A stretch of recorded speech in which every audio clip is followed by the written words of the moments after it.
No fim do ano passado, o comércio de carbono foi aprovado pelo Congresso. De que forma isso já impacta o combate ao aquecimento global no Brasil? A gente vai conversar sobre isso com o Yuri Marinho, que é CEO da Econ Soluções Ambientais.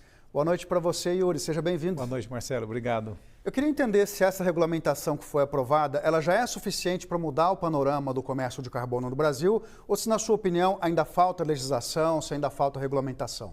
Marcelo, essa lei ela saiu no ano passado, no finalzinho, em novembro, e ela prevê algumas etapas de implementação. Então, primeiro nós temos uma lei federal, foi publicada, então é de Brasília, ela vale para todo o país, e ela vai ter desdobramentos, então, em todos os estados, todos os municípios do Brasil, e ela vai criar um cenário, inclusive, de conexão do Brasil com o mercado internacional.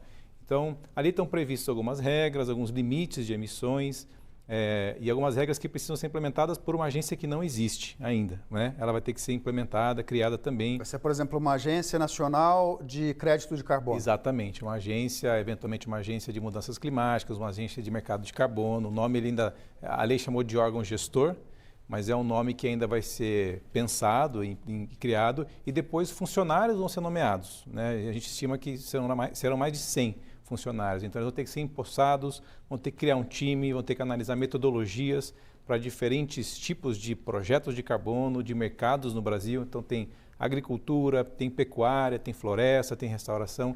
Então tem um bastante complexo técnico e esse órgão vai levar um certo tempo para conseguir lidar com isso. Eu imagino. Agora, assim, falando bem na prática, que tipo de impacto positivo o comércio de carbono já teve no Brasil e no mundo para melhorar esse panorama aí do aquecimento global?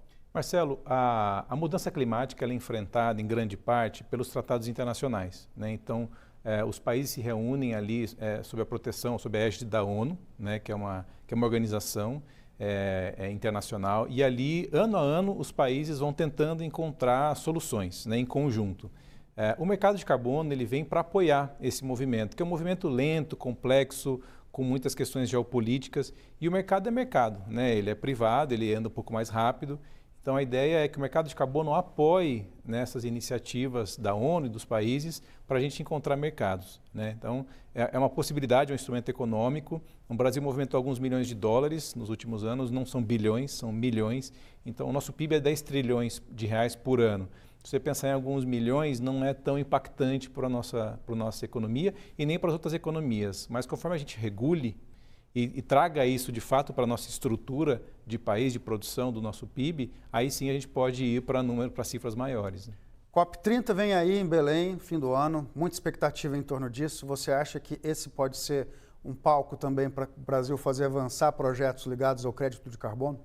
Eu entendo que sim. Acho que lembrando que o Brasil foi sede do primeiro encontro, a Rio 92, ali a gente assinou a Convenção do Clima, assinou a Convenção de Diversidade Biológica e alguns outros tratados. Depois o Brasil foi palco mais uma vez, em 2002. Então o Brasil, em 2012, o Brasil ele tem uma presença global muito forte, sempre é a delegação que mais chama atenção, que mais trabalha. Então acho que a COP30 ela vem com bastante expectativa e o Brasil vem com bastante experiência na área. Então eu entendo que vai ser uma COP bastante estratégica, sim.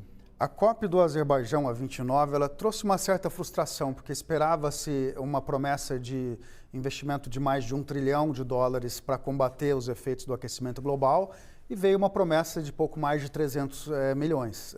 Você acha que esse resultado pode ser mais robusto agora em Belém? Pode ser que sim, mas eu acho que depende de como os países vão se movimentar, as lideranças, quais vão ser os movimentos aí durante o ano.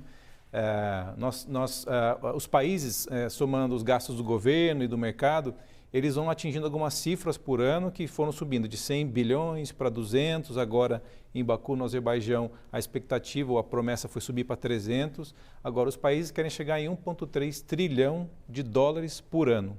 É bastante dinheiro.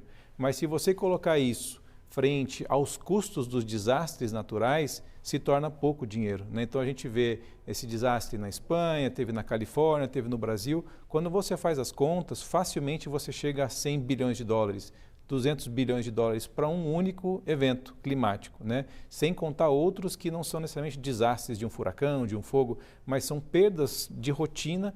Então, quando você faz essa conta e compara com 1,3 trilhão, começa a não ser um exagero e você entende que é uma necessidade. Então, foi feito um roadmap do Azerbaijão para Belém, como se fosse uma passada de bastão, E a ideia foi pensar em como a gente chega nesse compromisso de 1,3 trilhão de dólares por ano. Agora, mesmo sem o crédito de carbono estar completamente implementado no Brasil, como você disse, tem algumas fases ainda para acontecerem, né? Já tem um setor da economia todo organizado já para fazer isso acontecer, inclusive você faz parte desse setor. Eu queria que você explicasse para a gente o que envolve isso em termos econômicos no Brasil. O Brasil é um dos principais países de conservação de biomassa, né, com as nossas florestas. É um tipo de projeto de carbono que se chama conservação, né? O Brasil também tem muita área a ser recuperada, né, a gente chama de áreas degradadas.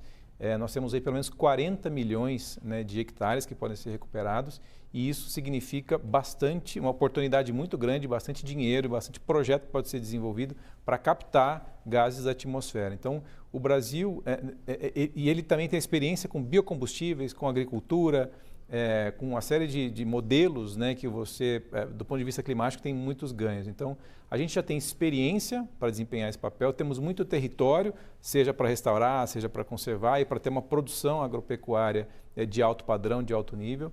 E nós temos uma experiência agora justamente de ter regulado e de termos tido alguns projetos, né? E a nossa bolsa, onde provavelmente os créditos vão ser, né, comercializados, também já está se posicionando, se organizando para receber esse mercado de crédito de carbono, que é um valor mobiliário.